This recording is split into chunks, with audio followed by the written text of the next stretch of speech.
Nanti kita bisa apa namanya, langsung coba jawab ya. Terus slide saya kelihatan ya teman-teman ya. Oke, terus terima kasih ya. Assalamualaikum warahmatullahi wabarakatuh. Kita akan bicara tentang eh, pada pasien kita dengan chest pain dan bradycardia. Apa sih yang harus kita lakukan gitu ya? Ini adalah point of view dari saya sebagai seorang intervensionis. Jadi pasien pertama kita ini wanita usia 78 tahun dengan nyeri ulu hati sejak 3 hari yang lalu ya. Tidak ada faktor resiko yang lain ya. Hmm. Ya beliau nyeri aja dan nyerinya ulu hati. Karena ulu hati itulah kenapa beliau mungkin agak terlambat datang ke rumah sakit ya. Karena dianggap ya biasalah kita di sini beberapa teman sejawat masih berpikir bahwa nyeri ulu hati itu terutama ke lambung gitu ya. Gastritis atau yang lain sehingga diobati itu dulu, kami ternyata tidak membaik, kemudian kok kondisinya menurun ya. Terutama denyutnya nadinya jadi pelan. Jadi akhirnya beliau ini ke rumah sakit, tidak ada faktor risiko lain. Dan kita lihat ECG-nya seperti ini. Setiap gelombang GRS didahului oleh satu gelombang P, ada hubungan antara P sama GRS, P, GRS, P, GRS ya. Kemudian ada ST elevasi di LI2, LI3, dan AVF, ya, dengan resiprokal di 1 sama AVL. Ya. Ada suatu RBBB, right bundle branch block di sini morfologi, ya. Dan aksesnya juga kebanyakan ke kiri ya, left LAD ya. Dan ketika dimonitor, tadi kalau tadi ini heart rate masih sekitar 1, 2, 3, 4, 5, 6. 1, 2, 3, 4, 5, 6 ya. Sekitar 50 kali per menit. Ketika dimonitor itu nadinya makin lambat. 41. Nah, di sini kelihatan jelas P-nya itu banyak ya. Sini ada P yang numpuk di atas GRS ya. Nah, ini adalah beberapa jawaban dari teman-teman. Ini teman-teman kita keren-keren, Dokter Vera. Jawabannya udah overall sih semuanya keren-keren ya. Ini saya baca sedikit dari Mbak Michael ini. Astemi inferior, suspek RV infak, AV block derajat 1. Tadi dibaca oleh beliau sebagai AV block derajat 1. Kemudian aspirin, clopidogrel, dan usulnya dilakukan PCI. Sementara Mas Thomas menjawab dengan suatu STEMI inferior posterior, AV block derajat 1 dengan incomplete RBBB. Dari monitor menurut beliau, menurut Mas Thomas masih mau BITS 2, PCI dan pacemaker. Kemudian Mas Fatur ini menjawab dengan semi inferior, posterior, suspek right ventricular infarct ya. Lah ini adalah Mas Wingga. Mas Wingga ini adalah pemenang untuk kemarin ESG Championship. Nanti bisa dibaca sendiri di Telegram ya. Jadi intinya menurut Mas Wingga ini udah second degree AV block. Nah, kenapa demikian? Nanti akan dijelaskan oleh Dr. Vera ya dengan episode 32 mubit 1. STEMI inferior posterior dan suspek RV infarct. Kemudian dimonitor high degree AV block, escape dari ventricle. Nah, nanti ini ada apa namanya penjelasan lebih detail ya dari Mas Wingga. Mungkin nanti bisa disederhanakan dengan bahasa yang lebih simpel oleh Dr. Vera ini ya. Oke. Ya usulnya pasang infus, monitor, DAPT, antikoagulan ya. SA. Nah, pertanyaan apalah pada pasien ini bisa diberikan SA, Dok. Ini beberapa teman memberikan SA dan dopamin pada pasien dengan ini. Kemudian Mas Hendri menjawab bradykardi AV block semi inferior, suspek RVH. Memang ketika RVH teman-teman ingat kalau RVH biasanya aksesnya RAD ya, padahal ini aksesnya tadi LAD, jadi tidak bisa disebut sebagai RVH. Kalau RBBB-nya ya. Kemudian ini ada satu yang saya agak perlu saya tekankan sedikit tentang kateter urin. Jadi pada pasien dengan ACS itu tidak wajib dipasang kateter urin. Itu satu. Tidak wajib diberikan pantoprazol kecuali kalau pasien pernah ada riwayat GI bleeding atau masalah di lambung. Dan kateter urin ini tidak rutin. Kenapa? Karena ini memberikan stresor tersendiri kepada pasien. Kecuali kalau beliau dengan retensio urin, ya itu beda lagi. Tapi kalau enggak perlu. Apalagi kalau teman-teman melakukan trombolitik. ya, maka pada pemasangan kateter itu akan mudah terjadi iritasi, akhirnya terjadi bleeding. Itu beberapa pernah kita dapatkan. Jadi setelah itu saya tidak pernah memasang kateter urin pada pasien dilakukan primary PCM maupun trombolitik, ya. Karena kita pada waktu primary PCM memberikan heparin dosis tinggi, di loading 3 galor, ya. Kadang-kadang dikasih integrilin. Nah, jadi encer banget darahnya, ketika dipasang kateter urin kemudian hasilnya jadi merah. Kemudian Mas Jeffrey di Telegram ini menjawab sebagai AV block derajat 2, STEMI infarktose sebagai infak, ini high degree, statin high dose, heparin 5.000, kemudian konsul ke SPCP. Oke, bagaimana dengan teman-teman di Telegram? Jawaban di teman-teman di Telegram ini jauh lebih bervariasi. Rata-rata sih menjawab dengan suatu STEMI inferior, ya. Ada yang menjawab sebagai bivasikular block, Dok. Nanti mungkin Dokter Vera bisa lebih detail sedikit tentang apakah benar ini bivasikular block apa tidak. Ada yang memberikan dopamin dan memberikan fondaparinux. Sebenarnya pada STEMI itu tidak pas kalau fondaparinux, ya.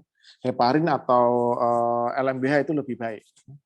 Sinus bradikardi, ya, RBBB, primary PCI, pacemaker, jelas ini menurut saya sih semuanya setuju kalau pemasangan TPM, ya. Ada yang menghindari nitrat, ya, betul ini saya sampaikan bahwa karena curiga suatu RV infak. Nanti kita bahas sedikitnya. Oke, jadi ini saya share juga di story dan kita lihat bahwa sebagian besar teman menjawab sebagai STEMI inferior. Ada 37% teman yang menjawab sebagai STEMI inferior posterior. Ya. Memang kalau melihat ini, kalau mau menegakkan diagnosa posterior ya sebaiknya dengan ECG posterior, ya, posterior V7, V8, V9. Tapi kalau lihat dari ECG-nya ini, kita sudah bisa mengarah ke suatu STEMI inferior posterior, ya, karena ada ST depresi di V2, V3, V4. Dan satu hal yang mau saya sampaikan, ini sudah saya ulang berbolak-balik adalah kalau pada posterior, ya, resiprokalnya ada di V1, V2, V3. Jadi V7, V8, V9-nya ST elevasi, V1, V2, V3 akan ST depresi. Sementara inferior ST elevasi di 2,3 AVF seperti ini, 2,3 AVF, maka akan ada ST depresi di 1 dan AVL. Nah, ini adalah makin meyakinkan kita bahwa ini suatu STEMI. Nah, mengingatkan aja bahwa anatomi terutama karena inferior infak paling sering yang kena adalah right coronary artery, ya. Right coronary artery, dan kita lihat di sini dia pendari dari atasnya ada S anode di sini. Nah, ini proximal, ada RV branch di tengah-tengah itu ada RV branch. Jadi ketika oklusinya ada di sini, maka akan sangat mungkin bahwa RV branch-nya terkena. Ya. Tapi kalau oklusinya di sini, ya RV branch-nya nggak kena. Ya. Akut marginal. Nah, di sini ada AV nodal. Ini kurang lebih sekitar 80% itu berasal dari right coronary artery, 80-90% dari right coronary artery. Tempatnya bermacam-macamnya, tapi terutama dari RCA. Nah, ini mengingatkan aja teman-teman, saya kira semua sudah pintar tentang perekaman dari ventrikel kanan. Dan satu hal, perekaman ventrikel kanan adalah ketika RV infak, terutama kalau ada ST elevasi di V1, tapi tadi nggak ada, ya, karena ada posterior infak. Dan ST elevasinya di LI3 lebih tinggi dari LI2. Kita lihat di sini, LI3 gimana? LI3 sama LI2 tinggi mana? Oh, lebih tinggi di LI3, berarti curiga suatu RV infak. Nah, ini. ST elevasi di LI3 lebih dari LI2, maka curiga suatu RV infak. Nah, ini adalah rekaman pada pasien ini. Ini tangan saya, ya, kelihatan, maaf.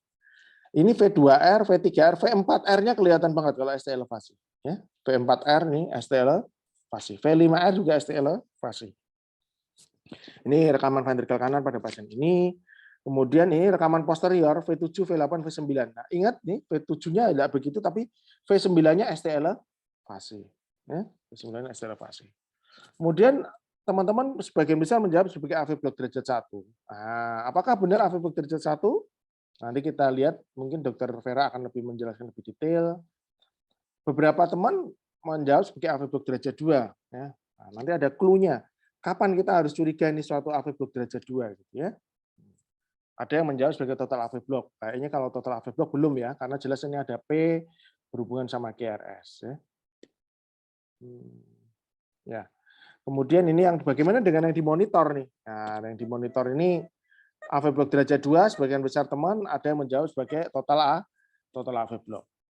Pada ECG memang sebenarnya pada pasien ini ada progresi ya. Ada progression yang pada ECG ini sebenarnya sudah menjadi suatu total AV block ya. Ini ada P, ini P-nya di sini, kemudian di sini, ini P-nya di sini, ini di sini, ya ini di sini. Ya, ini pada ini ECG yang terakhir. Jadi tadi yang pertama setelah EKG ventricle kanan sama posterior, pasiennya turun, kondisinya turun, saya menjadi suatu total AV block. Usulnya apa ini? Dari story Dr. Vera ada banyak teman yang mengajukan untuk pemberian SA. Cuma pertanyaannya apakah SA bermanfaat tidak pada pasien dengan seperti ini gitu. Dopamin, nah, sebagian memberikan usul pemberian temporary pacemaker. Kapan kita harus pasang permanent pacemaker? Nah, nanti Dr. Vera akan lebih detail menjawab ya pertanyaan teman-teman. Bagaimana dengan bivascular block dan trivascular block pada pasien ini? Nah, ini beberapa teman menjawab sebagai bivascular block, terutama mungkin karena adanya RBBB sama LAD ya. Oke. Apakah primary PCI yang terbaik? Lah, ini saya yang jawab, ya, primary PCI yang terbaik ya. Kenapa? Satu, karena onsetnya tidak jelas. Nah, tadi udah 3 hari, kita nggak ngerti betul ini benar-benar onsetnya baru apa enggak. Ya, kemungkinan sih baru kalau melihat ST elevasinya masih tinggi-tinggi, tapi sudah ada gelombang Q juga. Jadi onsetnya berapa lama kita belum jelas. Ketika onsetnya belum jelas, maka jangan dilakukan suatu fibrinolitik ya. Primary PCI menjadi option. Kedua, usia juga, usia sudah 78, maka resiko bleeding di atas 75 tahun itu meningkat. Jadi memang sebaiknya kalau trombolitik harus sangat hati-hati karena ada resiko bleeding yang meningkat. Kalau konservatif jelas enggak ya. Kan kita sudah janji pada diri kita sendiri akan treat our patient like our family. Coba kalau misalnya ini tuh Pak D Anda atau Om Anda atau bahkan maaf Bapak atau Ibu Anda, masa kalian cuma konservatif, cuma obat tok, aspirin sama clopidogrel, diopeni di rumah sakit tipe C atau bahkan di puskesmas kan nggak mungkin. Jadi sebaiknya ya primary PCI, kalau primary PCI nggak dengan dilakukan fibrinolitik, tetapi sebenarnya bukan pilihan karena onsetnya tidak jelas. Dan ini ada di guideline bahwa intinya primary PCI bisa sampai 48 jam, ya, tapi terbaik tetap sebenarnya makin cepat makin baik. Sementara kalau fibrinolitik bisa sampai 12 jam. Tapi sebenarnya dia juga makin cepat makin bagus dan manfaatnya hampir sama dengan primary PCI ketika dia di bawah 3 jam. Ya. Kenapa? Ya ini jelas ya, karena TIMI 3 pada trombolitik ini kalau jam-jam pertama bisa sampai sekitar 45% lah. Itu jam-jam pertama. Kalau jamnya makin lambat, 4-6 jam, hanya 27% yang alirannya jadi bagus. TIMI 2 atau 3. Jadi alirannya sampai ujung itu TIMI 2, kalau lancar betul TIMI 3 itu. Nah, kalau primary PCI ya karena kita membuka secara mekanik ya berapapun jamnya biasanya rata-rata tetap mencapai TIMI 3 flow. Jadi alirannya cepat dan lancar sampai ke bawah. Jadi memang ya kalau secara umum PCI lebih baik ya daripada fibrinolitik. Dan impact of mortality semakin telat semakin jelek, dan awal ini pada awal-awal antara fibrinolitik dengan primary PCI sebenarnya hampir imbang tuh. 1, 2 sampai 3 jam pertama. Ya.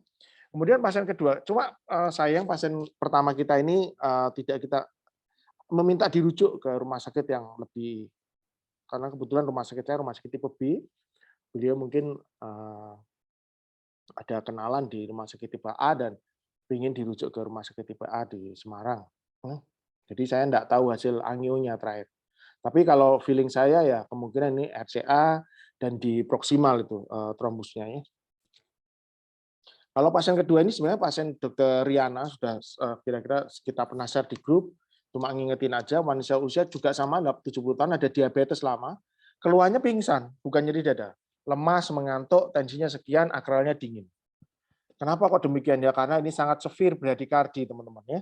Cuma memang ini terpotong. Ini stamina inferior ya, jelas di 2, 3A, VF ya. Li 3 lebih tinggi dari Li 2. Jadi kemungkinan RV infark juga kena ya. RV infark kena, ada resiprokal di 1 sama AVL ya. Ada ST depresi di V1, V2, V3 ya, karena RCA itu di ujungnya memberikan posterior descending artery dan posterolateral. Jadi kalau oklusnya di atas ya sangat mungkin posteriornya kena ya. Sinus bradikardi sebagian, tapi overall teman-teman semua keren, udah bisa menjawab ini sebagai suatu total AV block.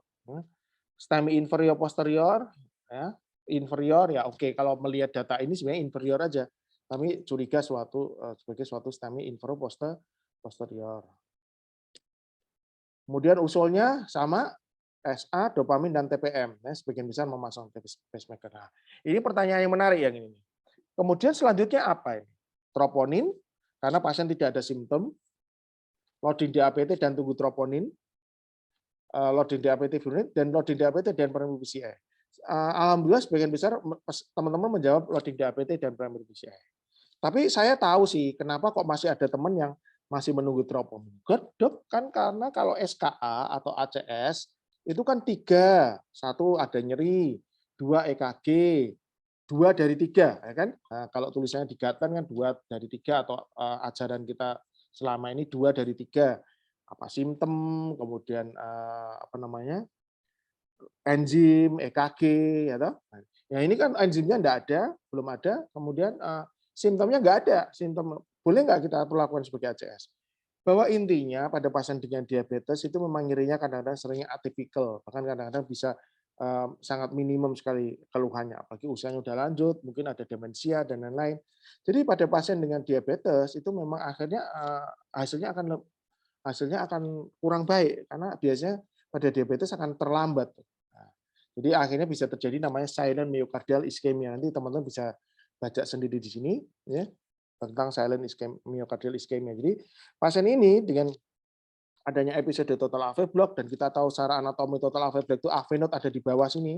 Ini sebagian besar di sini ya AV node ya. Nanti teman-teman bisa lihat di anatomi. Nah, ini AV nodal branch di sini.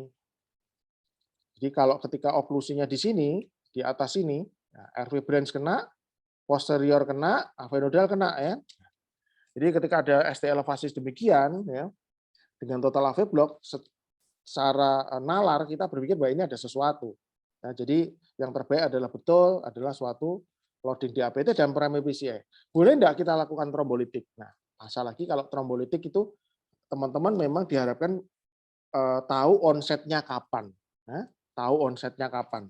Kelemahan trombolitik adalah masalah onset. Kita harus tahu persis onsetnya mulai kapan. Ya. Oke, kalau ini ada angionya dilakukan oleh Dr. Yana. Ini total oklusinya di proksimal dilakukan pemasangan TPM ya, temporary pacemaker, kemudian dilakukan PCI ya, dengan hasil yang cukup baik. Saya kira itu aja yang bisa saya sampaikan buat teman-teman. Monggo Dr. Vera dilanjutkan dok. Nanti habis itu mungkin ada sesi tanya jawab.